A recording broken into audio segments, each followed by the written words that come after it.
Bakit whey protein ang madalas na binibili na product dito sa shop? We sell whey protein masks, creatines, and everything fitness supplement related. Pero whey protein ang talaga namang binabalik-balikan dito sa Healthy Cortex. Paliwanag natin na mabilis and discuss natin ano ba ang whey protein, anong purpose nito, paano siya makakatulong on your fitness journey.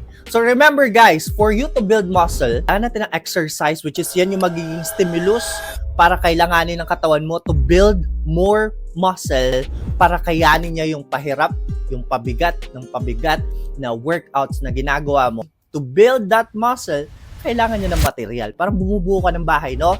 Kailangan mo ng hollow blocks to build that in your body. Building blocks ng muscle is protein. Diyan papasok yung whey protein.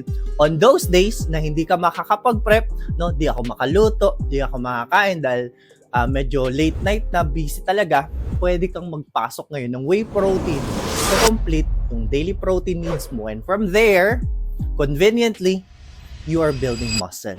That is the reason, mabili ang whey protein sa shop. Marami tayong brands, maraming flavors, exciting flavors, masarap na siya, and you are targeting or hitting your goal. Ilalagay ko sa yellow basket yung mga bestseller natin na whey protein. Kung hindi ka pa nakakakuha, kumuha ka na. Thank you for always supporting Healthy Cortex. 6 p.m. on live namin. Onwards, kita-kita tayo.